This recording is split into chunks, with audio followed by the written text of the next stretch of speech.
Well, we're wrapping up 2011, and I think it bears looking at some of the ways things are changing in this world, particularly in the world of social media. Twitter and Facebook, of course, played a major role in the organization and mobilization of the Arab Spring, as well as Occupy Wall Street. And it turns out the CIA actually has an entire department, people whose job it is to sift through tweets. And according to the Associated Press, they go through about 5 million tweets a day. And I think it's worth noting because of some things that are happening as a result of this, and because really this isn't discussed enough. Now, on one hand, Twitter is public for the world to see, Facebook a little less so, but people are posting their business online. So just a little earlier, I spoke to investigative journalist Wayne Madsen. I asked him, shouldn't people expect that others, including the government, will read what they post? Well, absolutely. We have to look at where the seed money came for these social networks. We do know that the Central Intelligence Agency, through In-Q-Tel, its venture capital firm, provided a lot of seed money for many of these companies that develop these social networking operations and programs. So people have to be aware that when they put personal information online, they're basically doing the CIA's job for them. Why don't they just pack up all their personal information and send it to Langley, Virginia? Let's talk about something that happened recently, because we are still very new in terms of the results and the consequences of social media, Twitter, Facebook, etc. But something that happened very recently, the district attorney's office in Boston a couple weeks ago subpoenaed Twitter. They asked for user information and IP addresses for people involved with Occupy Boston. We're showing right now on the screen a copy of the subpoena that's apparently been leaked.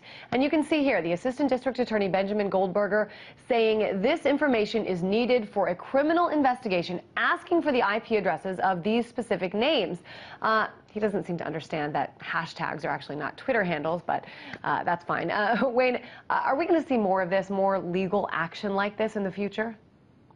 I think so, because what the intelligence agencies and law enforcement want to ascertain is if they have one person under investigation, they want to see who all their friends and family members are. So they're going to start building up these lists, and then they're going to run them through these relational database, very sophisticated algorithms to find out, who's friends with a person under surveillance, what kind of politics they practice, religious information, and this type of thing. The CIA and FBI got in trouble for this kind of thing after Watergate, and the laws were so restrictive on the FBI, they couldn't even keep clippings on people from the newspaper. There's a reason for it then, and there should be a reason for it now. It's called fishing expeditions. And the federal government can't go on fishing expeditions unless they have a criminal predicate and probable cause. I don't think they have probable cause in Boston to look at people involved with Occupy Wall Street. That's just called a fishing expedition. But don't you think, Wayne, it's a little bit different? I mean, back in the time of Watergate, in the 60s and 70s, newspapers were there. People were not posting their own personal information. These days, that's exactly what happens. I mean, you say that people are doing the CIA's job for them, but don't you think Right. It's a little different when people choose to put their thoughts out there, and they choose to be on Twitter, they choose to be on Facebook? They go in knowing that other people out there, including the government, are going to see this. Well, there's obviously a problem now. People have no sense of privacy. They're willing to take their personal information, what they do almost on a minute-to-minute basis in some cases, and put this online. Not that the CIA is interested in all that, what movies are saying, what songs they like to hear. But I think there's a sense that people have no sense of ensuring their own privacy. The one way to avoid the surveillance state is to just say no to these social networking programs. But Wayne, it's 2011. This is how a lot of people, including myself as a journalist, this is how I find out a lot of information, how I find out the top news stories that I'm interested in through Twitter. This is how I keep in touch with my friends. I mean, what do you say to people, Wayne, who say, that's just kind of an old-fashioned way of thinking? Social network is here to stay. The question is how to best deal with it.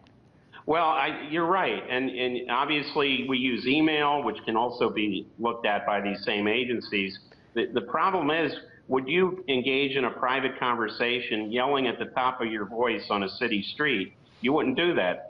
So you shouldn't, there's certain information you probably shouldn't be putting online for everyone to see. Now, obviously, there's some social networks like LinkedIn that are used professionally by a lot of companies, a lot of businessmen.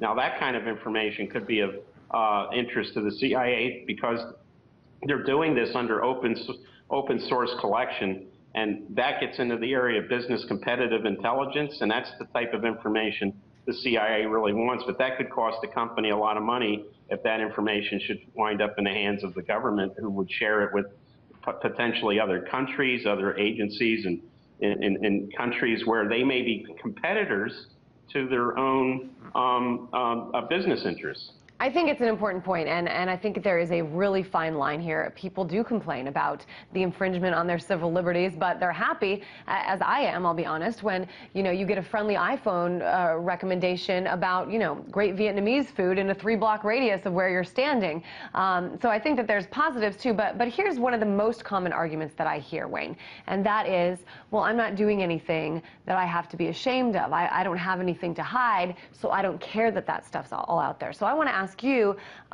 why should people care? Well, let's just say that somebody decides, I want to go down to the Occupy Wall Street demonstration. They'll say, well, I have nothing to hide. But then they wind up on a list as somebody who supports the movement, and then they wind up in various national security and intelligence databases. So the next time they go to the airport to try to get a flight, they're pulled aside as a potential security risk, merely because of something they've done. The government thinks that they're some sort of a threat, but they don't think what they're doing is a threat. But they're not the ones to make those decisions. The government makes those decisions. Certainly an interesting discussion, and one that needs to be had more, I would argue. Investigative journalist Wayne Madsen in Tampa, Florida.